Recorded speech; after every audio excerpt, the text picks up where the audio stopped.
మన రక్షకుడైన యేసుక్రీస్తు నామములో అందరికీ వందనాలండి. ఈరోజు దేవుని మాటలు కీర్తనల గ్రంథము 51వ అధ్యాయము 17వ వచనము. విరిగిన మనస్సే దేవునికి ఇష్టమైన బలులు. దేవా, విరిగి నలిగిన హృదయమును నీవు ఆలక్ష్యం చేయవు. ప్రియమైన దేవుని బిడ్డలారా, దేవునికి ఇష్టమైన బలులు ఏంటంటే కోడిని అర్పించడం, గొర్రెలను అర్పించడం, చంటి పిల్లలను అర్పించడం. ఇవి దేవునికి ఇష్టమైన బలులు కావు. దేవుని బిడ్డలారా, దేవుడు చెప్తున్న మాట ఏమిటంటే విరిగిన మనస్సు దేవునికి ఇష్టమైన బలి. అంటే ఎవరైతే అందరి చేత మోసపోయి తన మనస్సును తన హృదయమును విరగొట్టుకున్నారో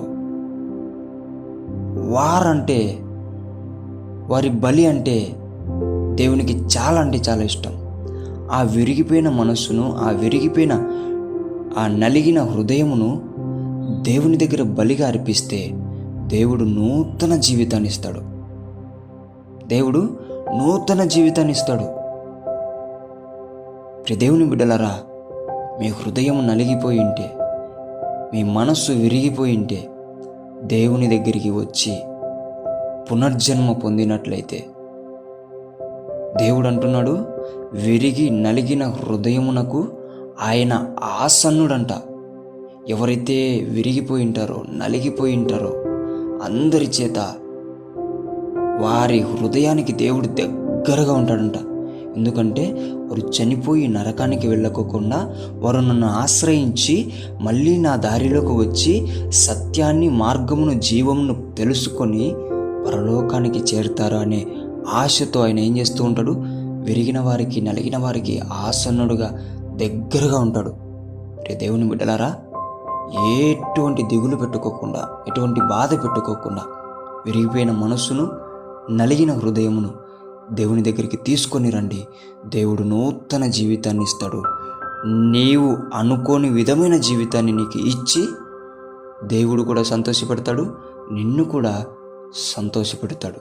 ప్రతి ఒక్కరు కూడా దేవుని దగ్గరికి వచ్చి నలిగిపోయిన హృదయాన్ని, విరిగిపోయిన హృదయమును, మనస్సును మళ్ళీ మంచి మనసుగా, మళ్ళీ ధైర్యమైన మనసుగా, మళ్ళీ దేవునికి ఇష్టమైన మనసుగా తయారు చేసుకోవాలని దేవుని పేట మనవి చేసుకుంటున్నానండి. దేవుడి మాటలను దీవించునుగాక. ప్రార్థించుకుందాం. యేసయ్యా, మీకు వందనాలు ప్రభువా.